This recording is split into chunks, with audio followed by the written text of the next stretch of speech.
YouTube. Привет всем. Сегодня у нас как бы 8 марта на дворе. Снег, лед. Машина все так же стоит в гараже. Не ездим мы никуда пока. Сегодня хотел бы с вами поговорить про задний амортизатор Cherry 4. Бытует много мнений, что амортизаторы стучать не могут. Прошу обратить внимание. Имеется вот такой вот у нас, значит, новый амортизатор задний. У нас фирма Triali. Вот такая. Такой вот он в упаковочке идет. Позиционируется он как Lancer 9 Cherry 4. Цена немногим дороже, чем оригинальные. Вот такие. Вот такие вот. Немножко не дороже чуть-чуть. Визуально у них отличие только вот по этому подъему. Здесь он более пологий, чем вот здесь. Здесь чуть более круто сделано. Как я сказал уже, что бытует много мнений, что стойка стучать не может. Это вот абсолютно новая стойка. Я на ней проехал 6 километров. Она газомасляная. Как можно видеть, постепенно она сама вылезает. Я на нее никак не воздействую. Как стучат стойки?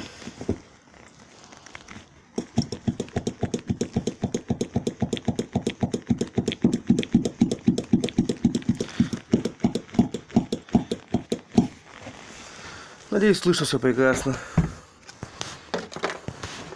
И вот одна стойка задняя, которая была заменена. Она как бы тоже шла газомасляно когда-то раньше, но сама уже наверх не поднимается. Но тем не менее, у этой стойки таких шумов нету. Естественно, менял я стойки сам задние. Менял я их сам. То есть все как бы прокачал, как положено по инструкции. Но пока ехал до дому 3 километра, она мне отстукала всю башку. Не покупайте Triali. Раньше стойки и продукция Triali была относительно нормального качества. Сейчас же барахло. Одна то есть стойка стоит Triali, у меня сейчас осталось стоять. Вторая оригинальная черепная старая. Попытался я ее сдать в магазин, на что меня попросили акт дефектовки с СТО, которого у меня, конечно же, не было. Без акта дефектовки его не принимали назад. Объездил я в нашем городе практически все мастерские, так называемые автосервисы, которые, как правило, работают без лицензии. То есть гараж-сервис, так назовем его. Нашел один сервис с подъемником, со всеми делами. Хозяин сервиса прекрасно знает владельца магазина, где я покупал данные запчасти, заказывал и покупал впоследствии. И как бы он мне отказался помочь. Просьба заключалась в том, что на бумаге, повторяюсь, только на бумаге я якобы загнал машину для замены стоек задних амортизаторов. Они мне их заменили.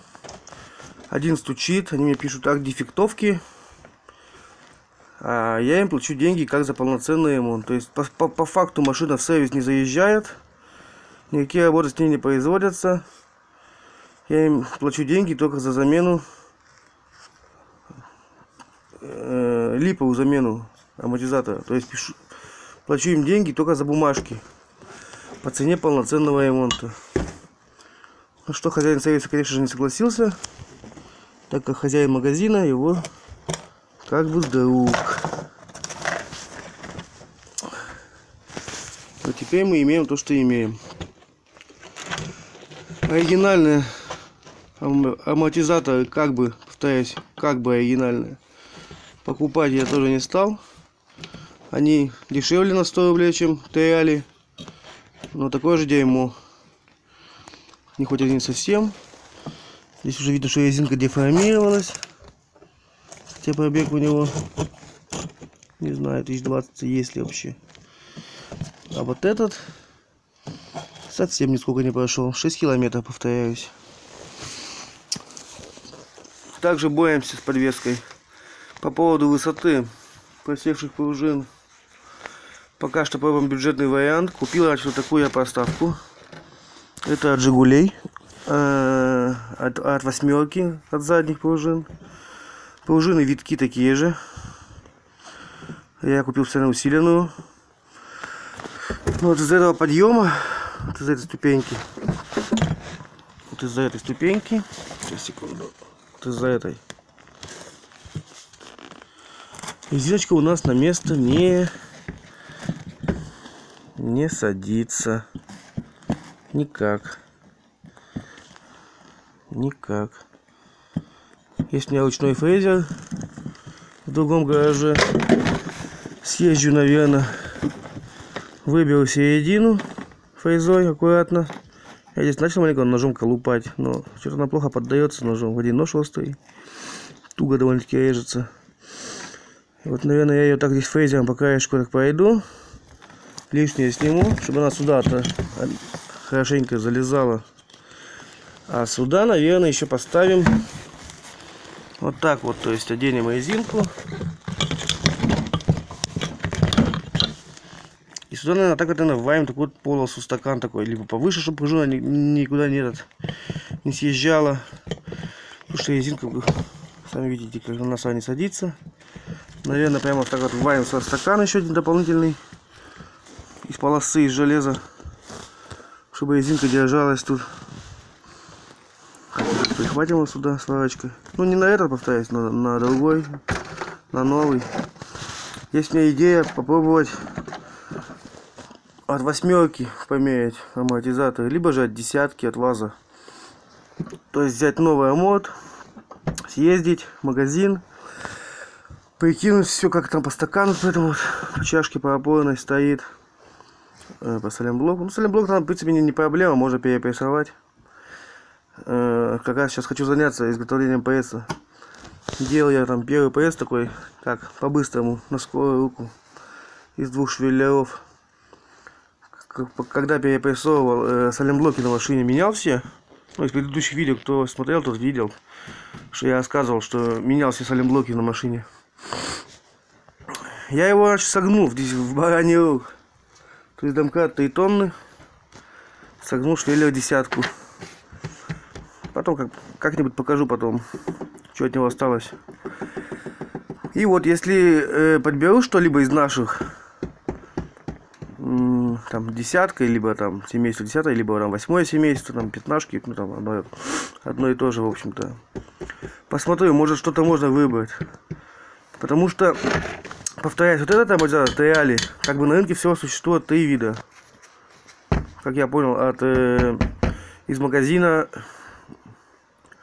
из интернет-магазина, забыл как называется, Экзист, по-моему. Из Экзиста я понял, что есть оригинальные, вот такие вот 1100. Есть вот Реали по 1200. И есть Каяба японские. Они как бы 100% оригинал. Там код подтверждает, там код этот, который там подтверждает, что они как бы оригинальные. Там на сайте надо будет на Каябовском его регистрировать. Вот. Ну, Каяба и цена 7000 за 2 стойки это назад и 7500 наперед. То есть вот если подойдут какие-то наши, попробую осмотреть вариант как SS20. Пока еще эти стойки ничешные такие у них идут. Я ставил на 15-ку на свою, на машину, на предыдущую, назад. В общем-то, они мне нравились. Так что такие дела у нас на сегодня. Сейчас пока, наверное, займусь. Купил он 2 диска, съездил на болгарочку, на 220-ю. Вот она висит у нас. Такая вот советская большая болгарка на алюминиевом корпусе, все. Тяжеленная зараза. Сейчас, наверное, будем резать. Вот там есть угольник лежит. Сегодня видно, вот здесь вот он лежит. Вот, я на пальце показывал. Где-то, наверное, 80 на 80 полка у него такая. Там где-то 5 миллиметров толщина. Сейчас его будем резать по размерам. Там не свайкон валяется. Маленький инвертор. И будем варить. Потихонечку. ПС. Станину для ПСа. Сегодня залезал еще раз под машину. Поискал, посмотрел, что там нового есть. Нашел то, что у меня маленькую верхнюю кость разбила. Новую. Саленблок там тоже уже размотала. То есть качество совсем плохое. Совсем плохое. Буду, не знаю. Хочу еще установить передние рычаги от Ланца от 9. И попробовать подобрать, ну, в них другие задние саленблоки большие, которые, может быть, от Форда усиленные какие-нибудь. Либо, может, от Авео есть тоже усиленные большие задние. Посмотрю. Есть у меня, в принципе, только знакомый. Может быть, сделаем поставочные кольца, если будет меньше размером. Рычаги варим, запрессую. Усиленно, потому что новые передние большие саленблоки, их уже тоже размотало. Пошел я на них 10 тысяч в общей сложности. Вот такие у нас дела. Повторяюсь, из прошлых видео, кто смотрел, тот видел, что ставил я VTR саленблоки. Вроде как продавец их нахваливал, что они вроде как отличные. Качество у них и ходят долго. Но что-то я ими совсем недоволен никак. Поливуретановые я ставить не стал. Они, во-первых, и дорогие, по 700 рублей штучка. И вроде как ходят так же. Ну, всем пока, наверное. Как будут двигаться дела, расскажу позже.